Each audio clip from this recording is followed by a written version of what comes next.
Hi, in this video we're just going to quickly talk about finger position. One of the things we learned while first playing bass is trying to aim for one finger per fret. So if you can play this chromatic thing where I'm just playing one finger per fret and going across the strings, it really helps us gain that comfortability with it. If it's uncomfortable at first, just keep at it and try to figure out what's right for your hand. Every hand is built differently, but we want to try to aim for that if we can. If you have smaller hands, you might not be able to do that, but you can still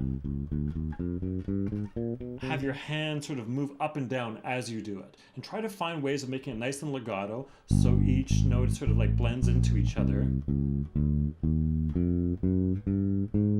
And try to do it staccato, which sort of allows you to really understand more about how you're playing it. In addition to that, try using these permutations, where as you go up the strings and down the strings, you're using the different alternations of your fingers. So you could be doing this first one, and then switching it, and so on.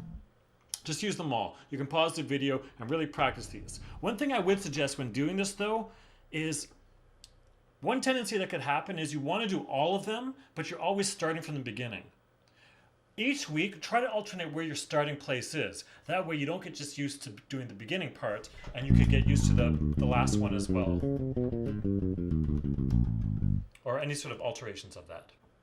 Another thing about finger positioning is try to aim to have your fingers spread as wide as possible. Over time, if you get used to having this wide range, you'll be able to be stationary in one place while having a lot of mobility and a lot of range.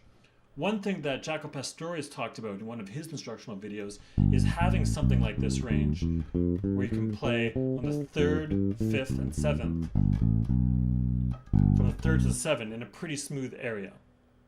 And again, if you have smaller hands, that may not be possible, so you may need to move your arm and your wrist as you do it. But that's fine. You got to find out what's right for your body. Everybody's differently. Everybody's body is different. That's a hard thing to say. I just did it. Everybody's body is different, and that's just what you got to figure out with your body. Everybody. Another thing that's important is you don't want to have this 90-degree kink in your wrist. You want it to be as smooth as possible from your hand down through your arm. It's actually your arm's muscles here that are making your fingers move. So as you play, even if they're doing a very large position jump, try to make sure that wrist isn't in a big kink. Try to make it as smooth as possible. You'll find over time, if it's not comfortable at first, it will slowly become comfortable and you'll be in less pain. And that's all I got to say about that. Try out these exercises. Let me know what works.